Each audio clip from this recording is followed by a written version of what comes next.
తెలంగాణ బిడ్డలు చీకటిని చీల్చుకుంటూ వెలుగులోకి వచ్చిన రోజుది. 2014 జూన్ 2. ఆ రోజును తలుచుకుంటేనే మన గుండెలు గర్వంతో ఉప్పొంగుతాయి. ఇది కేవలం ఒక దినోత్సవం కాదు. వందల మంది వీరుల నెత్తుడితో, వేల మంది త్యాగాలతో, లక్షల మంది పోరాటాలతో సాధించుకున్న పండుగ. ఇది ఒక సాధారణ కథ కాదు, తరతరాల ఆవేదన, ఆత్మగౌరవ పోరాట గాథ. తెలంగాణ ఉద్యమం ఒక ఫలితమే ఈ తెలంగాణ రాష్ట్రం. మన తెలంగాణ చరిత్ర నిజాం రాజుల కాలం నుంచే కన్నీళ్లతో తడిచిపోయింది. మన తెలుగు భాషను, యాసను, సంస్కృతిని అణచివేయడానికి ప్రయత్నించారు.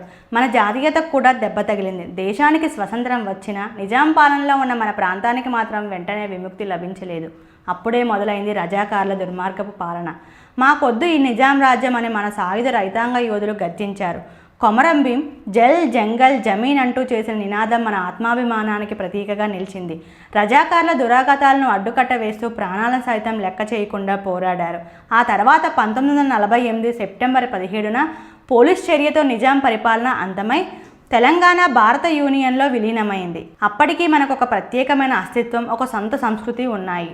కానీ ఆ సంతోషం ఎంతో కాలం నిలవలేదు. 1956లో భాషా ప్రయుక్త రాష్ట్రాల పునర్వ్యవస్థీకరణలో భాగంగా పెద్ద మనుషుల ఒప్పందం పేరుతో తెలంగాణను ఆంధ్ర రాష్ట్రంలో కలిపారు. ఎన్నో హామీలు ఇచ్చారు, కానీ ఏ ఒక్కటి నెరవేర్చలేదు. మన వనరులు, ఉద్యోగాలు, నిధులు అన్నీ ఆంధ్ర పాలకుల కన్నుగప్పి తరలిపోయాయి. మన యాసకు, భాషకు, సంస్కృతి ఏమాత్రం విలువ లేకుండా పోయింది. మన పండుగలను, ఆచారాలను కూడా చిన్నచూపు చూశారు. ఈ వివక్ష, అణచివేతతో తెలంగాణ బిడ్డల గుండెల్లో మళ్ళీ ఆవేదన మొదలైంది. మన బతుకులు ఎందుకు ఇట్లయినాయి అని మనసులోనే కుమిలిపోయారు. ఆ ఆవేదనే 1969లో ఒక మహోద్యమంగా మారింది. జై తెలంగాణ నినాదాలతో మారుమోగిపోయింది. మన విద్యార్థులు ఉద్యమంలో ముందుండి నడిపించారు. ఉస్మానియా యూనివర్సిటీ ఉద్యమానికి ఊపిరులూదింది. ఉద్యోగాలు, నిధులు, నీళ్లు అన్నీ మనకే కావాలని డిమాండ్ చేశారు. కానీ ఆ ఉద్యమాన్ని నిర్దాక్షిణ్యంగా అణచివేశారు. పోలీసులు జరిపిన కాల్పుల్లో ఎందరో యువకులు, వందలాది మంది అమాయక విద్యార్థులు ప్రాణాలు కోల్పోయారు. వారి రక్తం తెలంగాణ నేలను తడిపి ప్రత్యేక రాష్ట్ర ఆకాంక్షకు మరింత బలం చేకూర్చింది. ఆ త్యాగాలు చరిత్రలో ఎప్పటికీ గుర్తుండిపోతాయి. ఆ గాయాలు మానకుండా మనసుల్లో నిప్పును రాజేశాయి. మనం ప్రత్యేకంగా ఉండాల్సిందే అని కసిని మరింత పెంచాయి. అప్పటి నుంచి తెలంగాణ వాదం ఎన్నో రూపాల్లో కొనసాగింది. కాంగ్రెస్ పార్టీలో కూడా తెలంగాణకు చెందిన నాయకులు ప్రత్యేక రాష్ట్ర ఆకాంక్షను అంతర్గతంగా, బహిర్గతంగా వినిపిస్తూనే ఉన్నారు. 1969లో మొదలైన తెలంగాణ ఉద్యమం ఆ తర్వాత కొన్ని సంవత్సరాల పాటు నెమ్మదించినా ప్రజల గుండెల్లో మాత్రం తెలంగాణ కాంక్ష రగులుతూనే ఉంది. మలిదశ ఉద్యమంలో ప్రజలు తమ ఆకాంక్షను మరింత బలంగా వినిపించారు. రాజకీయ పార్టీలు, ప్రజా సంఘాలు తెలంగాణ వాణిని బలంగా వినిపించాయి.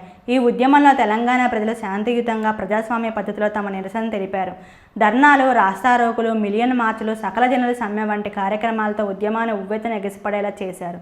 విద్యార్థులు మళ్ళీ ఉద్యమంలో దూకడంతో ఉద్యమం మరింత ఉధృతమైంది. ఈ పోరాటంలో ఎంతోమంది విద్యార్థులు ఆత్మ బలిదానాలు చేశారు. వారి త్యాగాలు ఉద్యమానికి మరింత ఊపిరులూదాయి. నా మరణమైన ఉద్యమ కదలికై ఉప్పొంగాలే, నా ఆమరణ దీక్ష ఉద్యమ ప్రాణం కావాలే అన్న ఒక దృఢ సంకల్పంతో కదిలిన ఉద్యమకారుడు కేసీఆర్. ఆ బక్క మనిషి ఒంటి ప్రాణంతో ఎత్తిన పిడికిలతో ఆ 11 రోజులు తెలంగాణ మొత్తం ఉక్కిరి బిక్కిరైంది. ఆయన చేసిన దీక్ష స్వరాష్ట్ర ఉద్యమాన్ని ఒక మలుపు తిప్పింది. కేంద్ర ప్రభుత్వం సైతం తలకిందులైంది. కేసీఆర్ గారి దీక్ష తెలంగాణ ఉద్యమానికి ఒక దిక్సూచిలా నిలిచింది. తెలంగాణ రాష్ట్ర ఏర్పాటులో కాంగ్రెస్ పార్టీ నాయకత్వంలోని కేంద్ర ప్రభుత్వం ఒక మైలురాయిగా నిలిచింది. దశాబ్దాలుగా ఎదురుచూస్తున్న తెలంగాణ ప్రజల కలను నిజం చేయడానికి అప్పటి యూపీఏ ప్రభుత్వం ఎంతో కృషి చేసింది. దీనిలో భాగంగానే అనేక చర్చలు జరిపింది. కమిటీల నివేదికలను పరిశీలించింది. ప్రజల అభిప్రాయాలను పరిగణలోకి తీసుకుంది. కాంగ్రెస్ అధిష్టానం తెలంగాణ ఏర్పాటు విషయంలో గట్టి సంకల్పంతో ముందుకెళ్లింది.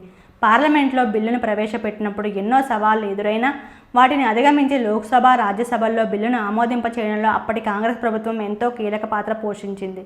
ఇది కేవలం ఒక రాజకీయ నిర్ణయం మాత్రమే కాదు, తెలంగాణ ప్రజల త్యాగాలను, వారి ఆకాంక్షలను గుర్తించి తీసుకున్న ఒక చారిత్రాత్మక నిర్ణయం. బిల్లు ఆమోదం పొందిన క్షణం తెలంగాణ ప్రజల కళ్ళల్లో ఆనందం వెల్లువిరిసింది. వారి గుండెల్లో ఆత్మగౌరవం ఉప్పొంగింది. ఎన్నో సంవత్సరాల నిరీక్షణ ఫలించి ఎట్టకేలకు తెలంగాణ రాష్ట్రం ఆవిర్భవించింది. పార్లమెంట్లో తెలంగాణ రాష్ట్ర ఏర్పాటు బిల్లు ఆమోదం పొందిన తర్వాత 2014 జూన్ 2న తెలంగాణ రాష్ట్రం అధికారికంగా ఏర్పడింది.